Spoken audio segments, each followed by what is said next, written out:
All right. Hello, everyone. Welcome to this is Startup Orillia. We're based in Orillia, and we meet every month at Creative Nomad Studios downtown.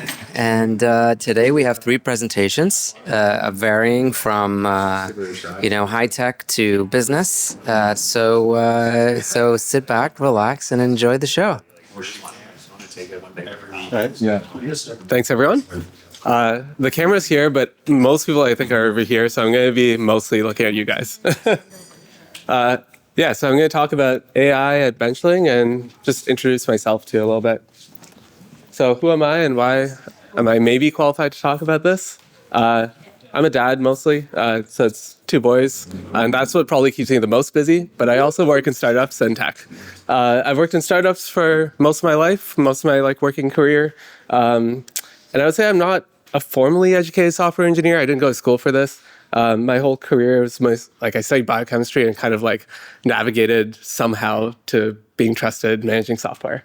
And yeah, we love living in Orillia. Thank you, David, for starting this group. So a little bit about Benchling to context set what I'm going to talk about. So we have about 600 employees, 200 software engineers. So it's a big group of people that are building this thing. It's a fairly complex code base, about 1 million lines of code. I think what's more interesting is that we merge about 900 PRs a week. So there's just it's a fast moving train. There's a lot of stuff happening all the time to keep up with. We have around 200,000 customers, 200 million recurring revenue. One thing I should emphasize about Benchling, and I think this is true of a lot of SF-based tech companies now, AI is everything, both inside and out. So if you go to the Benchling website today, you'll see everything is AI. That's the main product that we're selling. That's how we advertise our company. We are an AI-first company. And that's how you see it outside. But also internally, it's very much almost everyone's jobs are completely changed based on AI. I think this is led mainly from the top down, but also organically. Last year, we held what's called an AI week. And so this is a whole week where it was kind of like a hackathon, but previously hackathons were only for developers. And this is everyone at the company list out some problems that you want to solve, form teams, and build something with AI that you think could make it better. So, we probably had 100 different ideas, something like 25 different projects, and everyone pitched, and we had a little competition of who won. And while there was some cool stuff built there, I think the more important thing is it created this culture of anyone can build anything using AI to help your workflow. And I think that's what's really permeated through the company now. So what I'm going to talk to you today is, I'm not going to give you a full deep dive, but I'm going to talk to you about the agile SDLC and where I think AI has helped. And if you haven't heard the term SDLC or agile before, basically it's you get some ideas in, it goes through this loop, and you get software out. And so my thesis around this is that this SDLC hasn't changed. We still have ideas, and we still build software to tackle them. What has changed is how we do each of these steps through the process. So I'm going to walk through, I think, 2 examples of how we do this at Benchling that has changed since last year. So the first one is Benchling lives in a space where we sell to large enterprise companies, and we get a lot of RFPs that come through. So requests for proposals, basically saying, we as this enterprise have this very complex need. Here's 100 questions, and list out if your software meets these capabilities. And I think I'm going to walk through a whole bunch. I can probably talk to more around the development, but around the sales side of our organization too, AI is everything. I don't know this as deeply, but we have a very intense Salesforce CRM setup. And if you are at a purchasing company, anytime you talk to anyone at our company, there's a full brief, debrief of who you are in your organization, who we've talked to before, all the previous context. And so any kind of sales call will start with a full brief of an AI assisted brief of our context on who you are and what we're selling to you. around the actual RFP, it's very quick and easy now to say, like, here's all. Benchling is a very, very big product, answers a lot of different problems. And it's always been like challenging to say, okay, but does it actually solve the problem that our customers have? And now it's very easy to say, like, here's our like 10,000 word product guide, and here's the like requirements, and like let's try to synthesize a document together that helps answer where we actually meet the requirements and where we have gaps. And then the next step is like there are gaps, like Benchling doesn't actually do everything that this enterprise needs, but we still want to land this contract. So we tell them, here's all the things that we could build to satisfy that. And I think this is where it gets really interesting, because previously, you would show designs or you would show mock-ups. And now our designers, our product managers, will just build full apps. Like we'll build Claude artifacts, which are like, they're not stateful, but they have like the full interaction of what you would expect to see. And we'll go and we'll walk through, kind of demo how you would actually use and walk through this interactive application. And these things are quick to build. Like within half a day, you have something that's working that like actually showcases what you want. And you get a lot of feedback that way.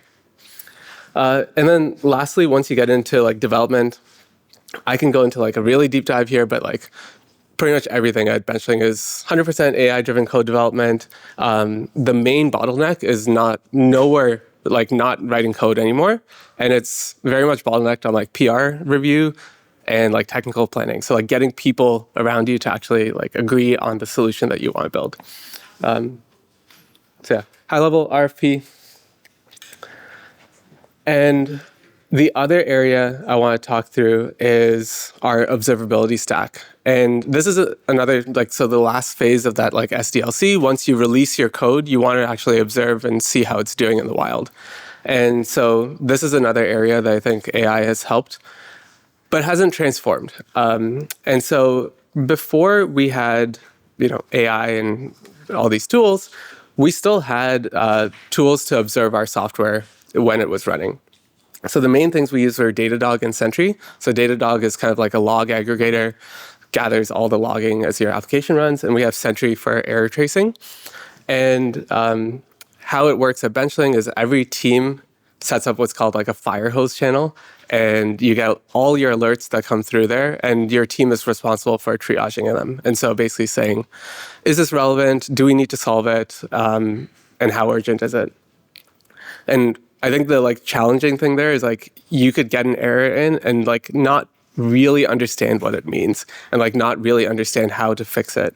And so one of the things that we're trying now is having cursor agents just triage it entirely. So it'll automate anytime we get new errors that come through.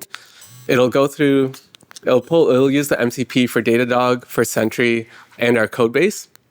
And it'll basically try to understand what this error is, how often it's occurring, what users it's impacting, and also go through the code base and see, is there an easy fix? So now, pretty much when I triage issues, I'm just looking at PRs and saying, is this a useful fix? Yes, no, and go that way. So it saved us some time, but it hasn't changed this whole process. And I think that's what I'm going to say as my big takeaway.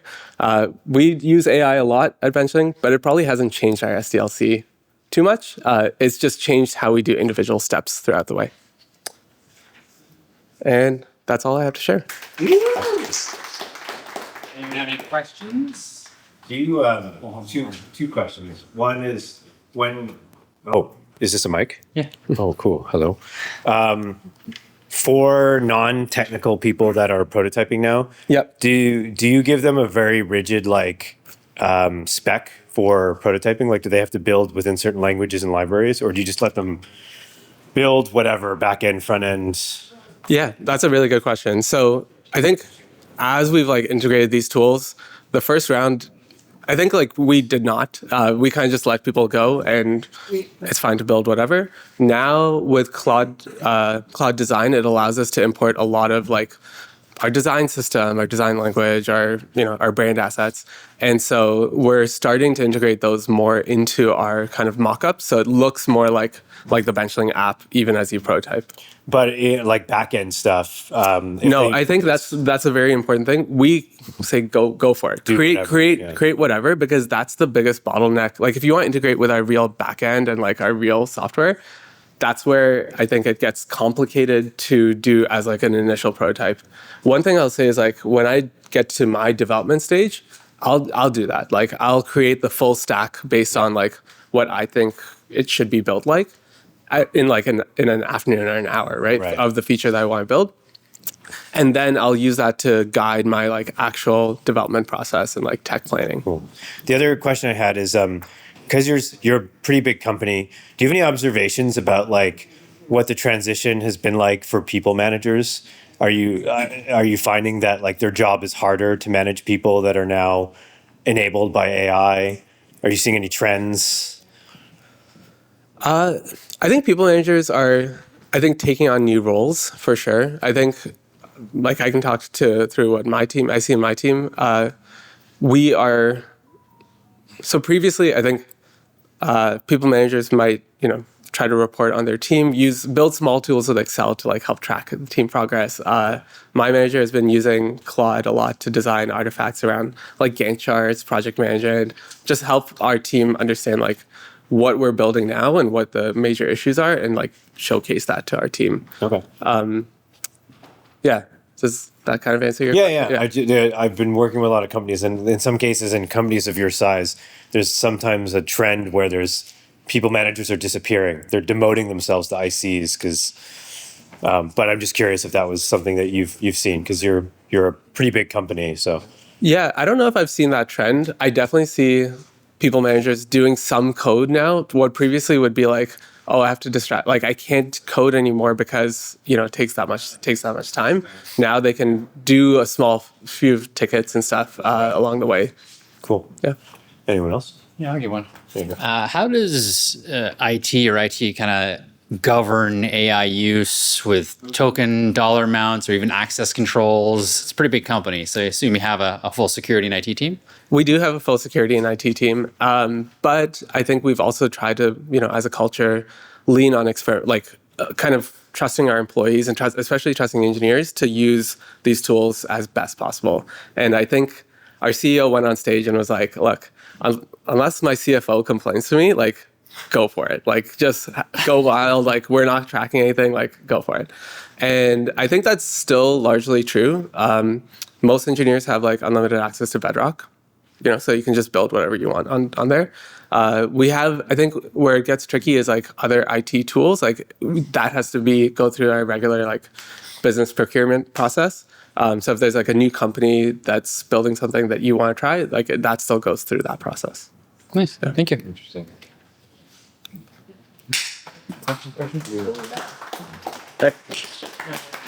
Thank you so much. Thank you. All right, we're going to do another presentation by a new member of the group.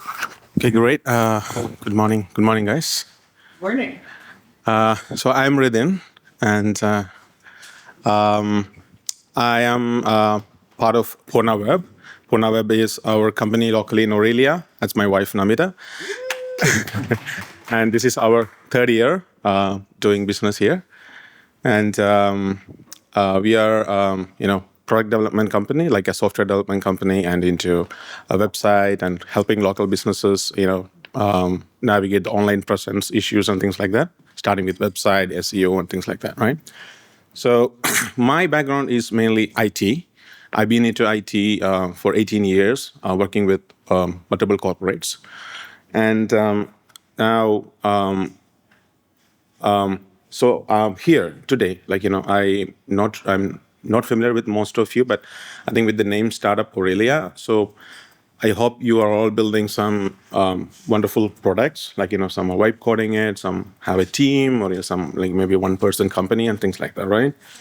So, my first question is like, are you guys following any kind of a security framework when you develop a product using vibe coding or any other methods?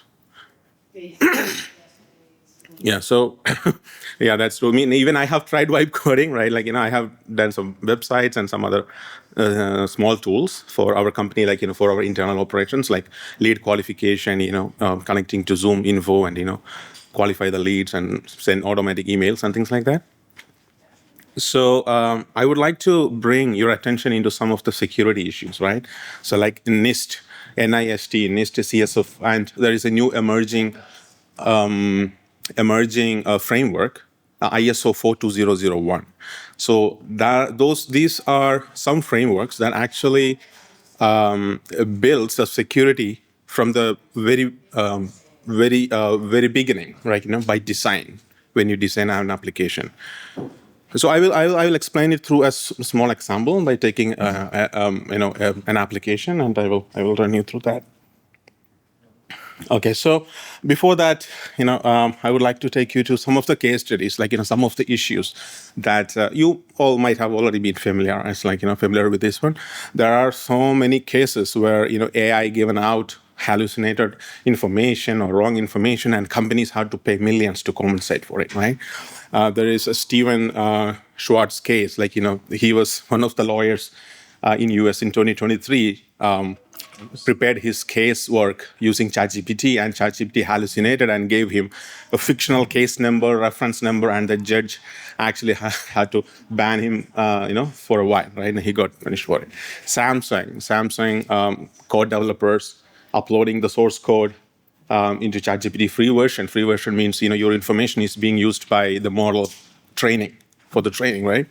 Air Canada, Air Canada's chatbot given out that a client is eligible for some amount of refund. It went to court, and Air Canada said that it's a web chatbot and it's not part of our website. They try to wash their hands away, but court said no, it is, you are responsible for whatever they are in your website, and you have to pay the penalty, whatever it is, right? So AI is helpful, but that it also can be risky. So here I would like to talk about the AI-centric applications. So I believe most of us are building AI-capable applications, right? Not just applications with AI. So it may have an agent or multiple agents.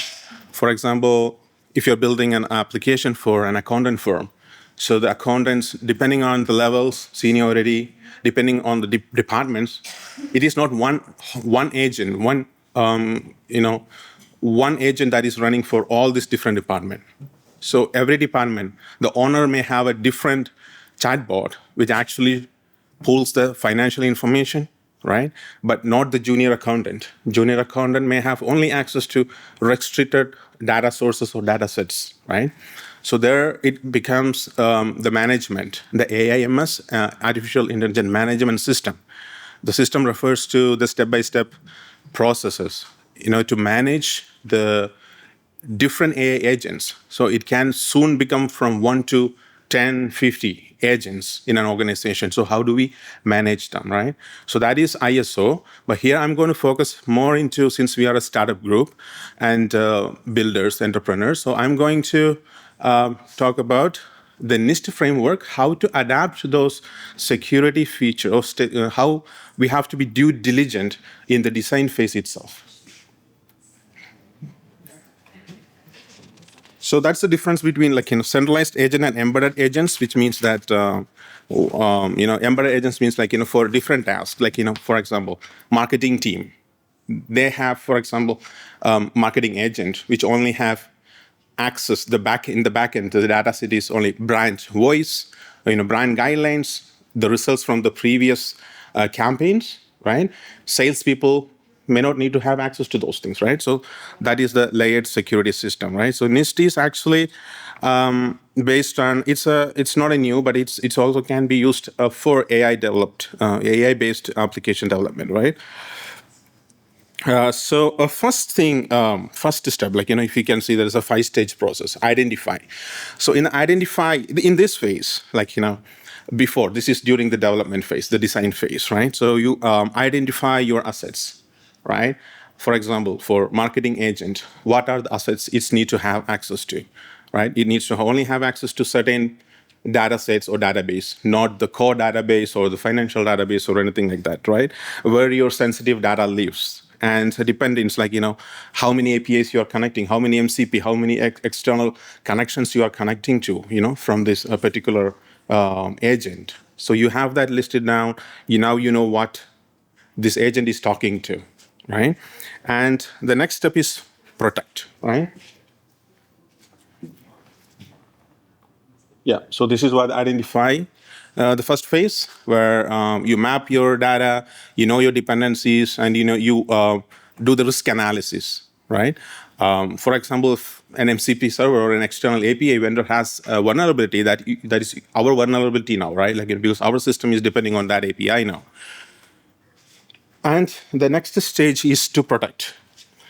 Least privilege, that is the rule-based access control, RBAC, which means that an agent should have very least privilege to any data sets, no control for any other, more privilege to like make a payment or, do the transaction, no, right? So we should have a role-based restriction for any agent that it can do. And encryption at the rest, transit, use the best possible algorithm there to encrypt the data, authentication, validation. Like for example, now these days, there's so many other AI-related attacks. Prompt by prompt, by positioning the memory. Like it can with a wrong prompt, a good hacker can actually alter their the content, the backend memory. Right? They can play with it.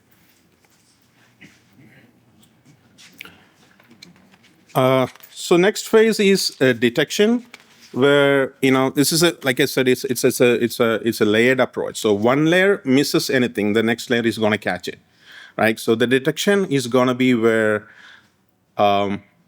we need to build inbuilt logging capability into our systems, right? We are building our systems, right? And normally, if you are, I work for the corporates, you all might have worked for different corporates and still working. So how do they have their security in place? Because you have an email ID, you have your own ID. But do agents, they have an ID? Does your application know if your agent touches a database and make changes? Do we have a log trail that agent A touched this database, made this entry, right? So that is where the detection happens, right? So this is where something that we used for, if something is being abused right now, like, your database is being used by a hacker, or the agent is misbehaving, hallucinating, or doing an unexpected transaction. So how do we know that, right? So that's where the detection comes in. So by design, when you develop an application, these parameters should be built in, right? It is actually because customers started asking. We are also working for therapists, right? And we are all building. I will show you the application that we are working for therapists. So the clients, they already started asking questions. Like, for your customer, they will be asking questions. How are you going to treat my data, right? Are you using AI? How are you storing our data? How are you handling it? And suppose if you have customers, and if they have security problem, how are you going to help them? Because they are going to reach out to you. Hey, your app is like behaving now crazy, it's giving out wrong information, right? And that's where, which is why it is very important to have. I have a question. Do you think you can talk more about sort of like the real world applications of security that you have been working on in your in your company? I think people would be interested to hear how, like, in practice, how you sort of incorporate security into your work, like that you just mentioned. So that's what I'm saying. Like, I have not cooperated into my product yet. And this is the theoretical aspect of it, the NIST, what the developers are missing whenever they are actually doing the development, right? So these are some aspects that most of the developers are missing when they are building the app. Yeah. Right. So my app is an Edge AI app, which is totally running on your local laptop. Right. It is nowhere going out to the internet or taking any doing any communication with OpenAI or any other platform, right? So which is why this is a security first application for therapists, because it's not sending any client records or any data, right? So I have not incorporated these features there because my data is not going out there. It's not going to talk to any other places. But these are the most pitfalls that wipe coders or people are developing different applications use AI. But these are some steps that NIST or ISO they propose us to follow. Most of the people here are like not as technical, so they're not as familiar with Yeah. cybersecurity and Right, the yeah. depth of the. So, like, Yeah. as an example, if you were to implement a framework like this and you're vibe coding an app, you're a small company. Correct. Like, how does this become real for someone who's going to start? Could this be like, is there like an initial Yeah. super prompt that Yes. lays out Yeah. this framework? Correct. Yeah. So that Yeah. when the agent starts to build, it builds Yeah. around the structure. That's right. So yeah, so this model actually there are many products out there that actually can help us with every step in this, right? Maybe I can have another session on more detail, like practical steps. But this is just for an awareness, like just to share this knowledge with all of us that these are some security aspects that we are all maybe overlooking, right? So maybe we are all, as I said, I'm not sure how you are doing this web development. Maybe you guys are following this one, but most of us are vibe coding. They're interested or they want to build something over the weekend.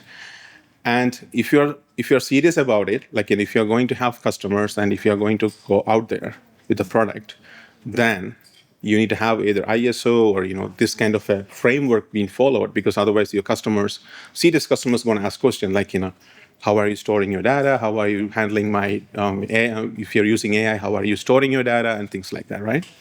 So maybe next time I can share you with a real life example how it is. So as far as I know, there are typical some tools out there, even by the native cloud platform itself, AWS, GCP, and Google. They have their own inbuilt properties. Now these days, like service accounts, you can have a service accounts, and with blockchain also. Blockchain is also now going to be a part of AI, and how blockchain is going to do is like it can attach you, an encrypted identity, so that each agentic AI agent will have its own identity, and it's easy for tracking, like what changes these agents are doing in every database, which database they are touching, and things like that, right? And the last step is like to respond and recover, which means like who will be contacted if something goes wrong. Like they say about a kill switch. Like you have 10 customers and suddenly you have something going wrong with your connected third party, or application is hallucinating, right? And something goes wrong and clients calling in, and you should have a kill switch to deactivate the authorization tokens, or to suddenly disconnect all the APIs from all the MCP servers, right? So all these different stuff. And the recover stage is where actually you learn stuff, what went wrong, you do your CI/CD, and you learn from the mistakes, and you fix the problem, and move forward. Yeah, that's it. So this is my little creativity with AI. So AI, I see it's capable of anything, right? It's a beast, right? So, but it's our responsibility to handle it very well, right? So NIST AI risk plan, or like ISO frameworks, like we need to handle the beast with all these different processes, right? And by seeing those number of people, I don't think AI is going to cut any jobs. It's only going to increase jobs, right? Like because every agent in an organization, it needs to have people to maintain it, manage it, So AI is going to bring in more and more jobs in different levels that we yet don't know, right? I hope you're right. We may see a little bit of this thing because nowadays we don't need a junior developer. Like you need only a senior developer. That is just a glitch. Like even when the computer era started, there was a little bit of people they fired out because they don't want to upskill, or they don't want to do that, right? So that's there. But once that stage is done, IT has helped millions, right? And created millions of jobs across the globe, right? So likewise, we are going to have that in the future, because security is going to be the top one of these categories. And CISOs, like, CISP, or, there are going to be different other security people required to have this monitoring, because AI is about monitoring, because we really never know what is going behind it. It's all probabilistic, right? That it's not deterministic. So this, AI is working on probability. So there is an error for probability there as well, right? So yeah, that's it. I hope it was useful. Thank you. Thank you so much. Thank you so much, for your theoretical breakdown of the security. I think we have one more talk today from Jordan Rossman. But it is interesting. I think what I've noticed as someone who's worked in the industry for a long time, there are a lot of security threats when it comes to AI, especially if you're building in chatbots and things like that into your product. We don't really think about jailbreaking or things like that. I think even the system that Jordan and I made, Ori for Orillia, which is the AI mayor, people were trying to jailbreak it by asking it to write code. So we had to harden the prompt so that it didn't let Ori write Python code for them. So that's one of the holes, yeah. But Jordan, come on up, and you got your mic on? All right. It was actually me who was trying to jailbreak it because I knew it was on your API key. All right, cool. All right, so I am, this is like the easiest type of presentation where I'm just literally telling you my journey from where I started to where I am today. So this sort of dates back to, if you go to November of 2024, the only thing that would have been on this slide is Realtor. I've been in real estate for almost 12 years in this area. And over the Christmas break of 2024, I guess I became a vibe coder. So I'm going to walk you through just sort of the progression of how this all started for me. So it started with a mobile app called Zonable. And you'll notice a trend with the first few things that I built. They were all sort of built to solve my own problems in real estate. Also built because realtors love to spend money on things. So I was like, all right, I can make a product for realtors. So this started, I was literally in my basement trying to figure out, I had a client who wanted to buy a commercial building in Orillia. I had to go through the zoning bylaws. If anyone, I hope you haven't, but if anyone's ever had to go through a zoning bylaw, it's like the worst process in the world. They're usually anywhere from 200 to 500 pages long. Every single city has their own zoning bylaw. So a C2 zoning in one city might be completely different from C2 zoning in the city right next to it. And so I was like, there has to be a better way for this than reading through this whole thing.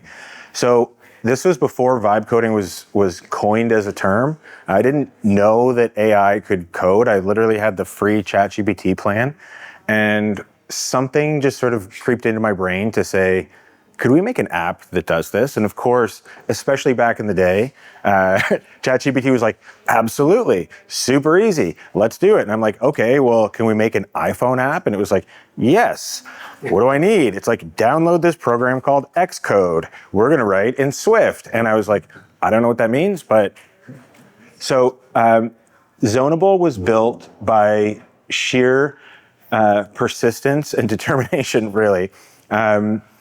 Just to give you guys like a perspective on how non-technical I was, the code was written in it would just write it in the chat. I didn't know what context windows were. So my biggest frustration at the beginning was this was back when the context windows were 128,000 tokens or something. And I could not for the life of me figure out why ChatGPT, deep into this conversation, was not remembering things we had talked about. So I would literally say, write a file, and it would say, go into Xcode and paste it here.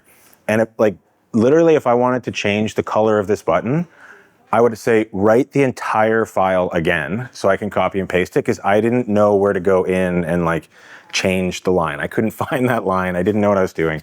And so it was literally just copying and pasting back and forth from ChatGPT. I had no idea what GitHub was. I was literally saving my entire project to an external hard drive twice a day because I had lost my app 3 times. I had no idea what I was doing.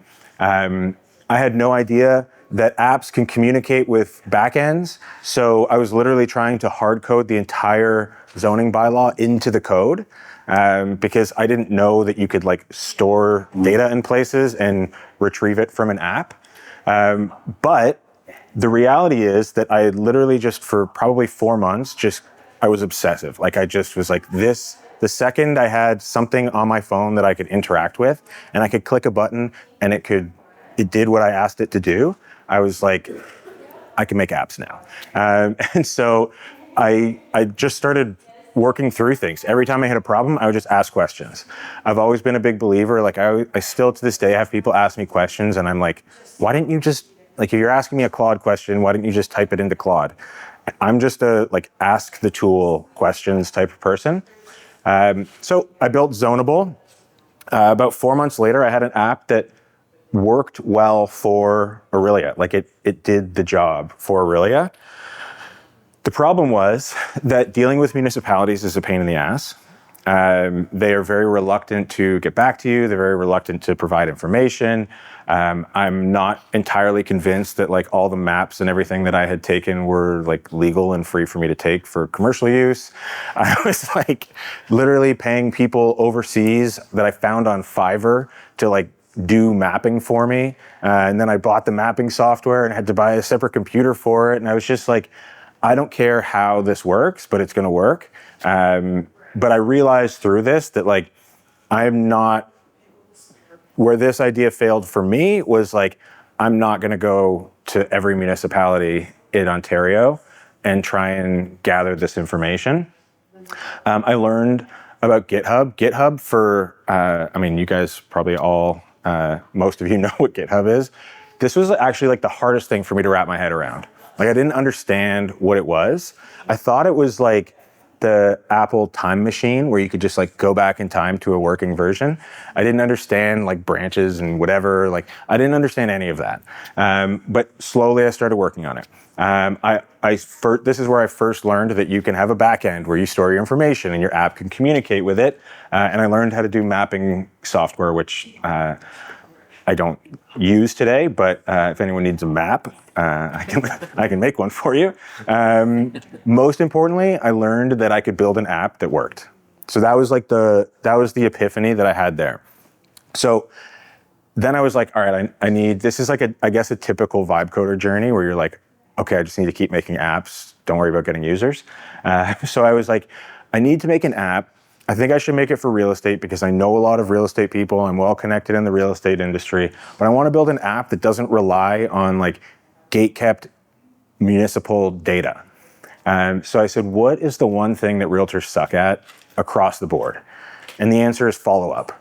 We all have these CRM systems. Realtors don't use Salesforce, but there's like some real estate specific CRM software. And the one thing that I know from using all of them is that everybody hates all of them. Like CRMs they're all terrible. They all are just like this endless amount of features that nobody understands, nobody uses, nobody cares about. So I was like, let's build a CRM for real estate agents who hate CRMs. Let's build it on their phone because nobody wants to go on their computer. Let's make it do the handful of things you really want it to do well and then nothing else. We're going to be like the anti-feature app. So I created this app called Invisible. And basically what it was is it's something that lived on your phone. It connected with your contacts and it had AI integrated into it. And you could do simple things like set a reminder. But instead of saying, hey, it's time to follow up with Dave, it's like, hey, it's time to follow up with Dave, and I've read the context and I've created the script for you. So I started working through that, built the app. I learned that like the second time around, there was just a lot of things where I'm like, okay, now I know how to do this. I know how to do that. I know how to do this. There was a lot that I didn't know how to do, but it was like, I was feeling the progression at this point. So I built this app, I launched it for beta testing, and then I learned some more. Here's the things I learned building this app. People suck at prompting. Like, however bad you think a consumer is at prompting, they're probably 10 times worse. So what I learned through doing this is that when you build an AI, when you build some sort of chatbot, the mistake I made here is that giving people complete freedom to just like type in whatever they want sounds great because you go into ChatGPT, you go into Claude, and that's what they do. But the reality is I learned that you need to like filter them down these paths. I learned that getting users is hard. I learned how to set up a OpenAI API. I learned how to store data in places. One of the big lessons I learned in Invisible as well is that when you have to understand who your customer is as well as what your customer needs. So I think I accurately identified that my customers needed this. What I didn't realize when I built this is that who is my customer? If I'm appealing to people that suck at following up with things and suck at following through with things, that is a disaster for beta testing because they were all like, oh my God, this is amazing. This is exactly what I needed. And then half of them never even downloaded it and logged in because I'm selling to people that suck at doing this. Like I'm not going to be the magic solution where they're like, finally, I'm going to follow up with something. And on to that point of like guiding people down this chat road, I learned that the first step in creating an agentic tool is to create one with just buttons first. Like instead of having your chat identify which path to send a user down, first start by giving them buttons for each path. Master the outcome of each button. And then once you do that, then you can sort of add this agentic layer on where you're analyzing their intent and sending them in the right direction. A couple more things I built just for fun. Being one of the only Jewish people in town, Dave's the other one. I've always had this, like, everything I built was for me. So I built dailyrabbi.com because I was like, I hear all these podcasts, I listen to all these Christian people talk about, they're like quoting the Bible, and I'm like, I know nothing, like my religion's in a different language that I don't understand. I don't know how to like apply my religion in my life. So I built this thing that like, what's that? JavaScript? Your religion? Yes. Yes. Yes. That was a good one, actually. So I built, this was like my first time using N8N. I was like, I'm going to build this thing. And so all this did was it took one lesson every single day and it made it in plain English, how someone like me could apply it in my life. It was my first time setting up something with voice. So I connected it to 11 Labs. I created this like rabbi sounding voice. And so you could listen to it every day. And just every day it created a new thing for me to learn. But it also didn't create a reliable output that was like MLS ready. So if you're putting something on social media, if you're doing just like a flyer or whatever, like AI is really good and you're like, yeah, that's not exactly what was in my head, but it's pretty damn good. When you're putting something on MLS, you need it, like you can't misrepresent like the size of a window or add a door or do these things. And so people that were using AI to generate images were finding that like it's good for certain things, but wasn't good for real estate. So this is the first moment where I sort of realized like these models can be used really well, but for specific things, they need to be harnessed and sort of pushed down an accurate path. So I built an AI image generation tool that was specifically meant to create like MLS ready photos. So I launched Property Brush AI. I don't know when I launched it, but a little while ago. This is when I started to learn how you like have to tweak system prompts and understand like how to handle edge cases and what, setting strict guardrails for models. This was the first time I ever learned how to integrate payments. This was the first time I had to like store images and not just text in a back end. And then this was the first time, because this was the first app that I ever launched that actually made some money. I had to learn how to like quickly hop in when someone would send an email and be like, hey, I did this and it's not working properly. That was like oh my God, drop everything and fix it really quickly. So this is where I got better at like understanding how to fix things properly. But the big moment for me here was like, okay, I actually built something where people see value and they're actually paying money. And I'm not retiring from Property Brush AI, but I still have monthly paying customers that people are in this app still to this day, every day using it, which was like a kind of a bit of a holy shit moment for me. Like, all right, now if we can keep moving in this direction, figure some things out, we can actually like make money doing this. So that brings us to today. About 4 months ago, I launched RubyKay Labs, where I just said, like, you know what? I'm just going to do this. I had someone reach out that I knew through real estate that said, hey, I see you building all these things. Our company's really struggling with this, this, and this. Can you build something for that? So I said, yes. I didn't know how to do it, but I'm like, Claude will figure it out. I'm like, I need a website for this. I need a bank account so I can invoice them and actually take money. And so I said, let's just do this. Like I still have my real estate business, but let's just like see where this goes. If you're not in it and you're not pushing forward, then you'll never know if it's actually a thing. So I started working for that company. Another company, I'll feature them in a second. Ashley's not here right now, but her company, 13 Ways, was like, hey, can you build something for us? Company my wife works was like, can you build something for us? And it just sort of started to very organically grow into what it is now. So there's 4 companies that I've signed on to work with, 3 projects that I'm currently working on right now.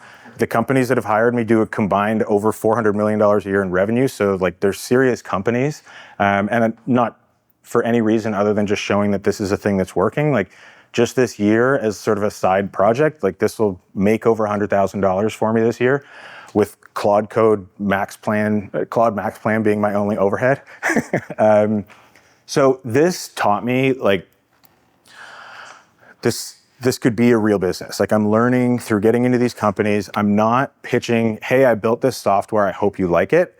I'm sitting down and I'm like, I have no software built for you. I want to understand where are the bottlenecks, where are the opportunities in your business, and let's just build something for that. This is my first time doing B2B sales. Generally speaking, I'm really loving it. In real estate, sales are very like emotional. You're dealing with people's personal net worth. A lot of these companies are like, yeah, we have a budget. If your project fits what we're looking for, we have the budget for it. They're just like, yes. So that's nice. Had to make a contract, had to like understand how to set expectations, learned what the term scope creep is, learned all these different things. The overall thing for me here was just like, why not me? Like I've always thought that way. Like when I first came to my first startup Orillia meeting, I was like, I don't know anything about anything. I don't even know why I was invited to this. But I'm just like, if other people can figure it out, I can figure it out. And so I've just been figuring it out. I saw a thing the other day that was like, in order to fall asleep, you need to pretend to be sleeping first. And the same thing applies in business. Like you need to sort of fake it till you make it. So just to highlight quickly the project I worked on for Ashley's company, it's a simple tool, but really effective for them. I thought I had a picture of their thing. Anyways, it's an AI chatbot that's trained on Doug, who's the owner and founder of the company. He's written books, he's written like hundreds of articles, YouTube videos, everything. So we're like, let's train an AI chatbot on Doug's brain. And they sell to municipalities, and municipalities are all like Doug super fans. And so they've built this tool that they're gonna now sell to municipalities. And the early feedback has been like, they love it, which is great. So we're working on future projects, sort of the next version of projects now, which is cool. So what I've learned through building Ask 13 Ways, I had to get more creative on like, when I built Diet Coke Defender, it was like one little system prompt. Now I had to say, okay, we have literally a novel, plus all these articles, plus YouTube transcripts, plus all these things. How do we ingest that I hear a lot of people talking about like different retrieval methods, but I didn't hear a lot of people talking about different ingestion methods. Who you work with matters. I'm learning like right now I'm in the phase of business where I'm like, I'll work with anybody, but you have to I'm seeing that you have to pick the right projects. And the big lesson from this was like, okay, it's time to grow this business. My startup Orillia secret sauce. This is where I just want to like highlight how I got the confidence to go here, because it didn't just come naturally to me. It was actually from this group. So, it started with Dave. Like Dave can tell you, I probably called him 50 times. Like, what the hell am I doing? Like, who am I? Like, I'm not a software, I'm a realtor. Like, this is stupid. And Dave was like, no, just keep going. I remember Stephen called me a prolific builder in our first conversation, and I was like, prolific, I like that word. But the confidence, like from John and Nish and a lot of people in this group, like I had huge imposter syndrome when I first came here. I was like, what? I don't know this is a very complicated world. I'm literally sitting talking over here and I'm like, I can't even participate in some of these conversations. I don't know what you're talking about. But I think I mentioned earlier, I think I've just been naive in a good way where I'm like, I don't care, I'll just figure it out. I think that the way that I see this going is not in all cases, but there are cases where there's this disconnect between software developers and people who are like operating with tools in the field. And coming from a background where I was not a software developer at all, but I understand very intimately how tools are used in the field, I've been able to have good conversations with these companies to say, like, I understand what the end use case for this is, and let's build back from there. And there's so many things that like people can freak you out all day long on like, are you doing this right? Are you doing that right? Are you doing industry standard on this? It's like, for me at the beginning, I'm like, does it work? Okay, because customers, for the most part, are just like, does it work or does it not work?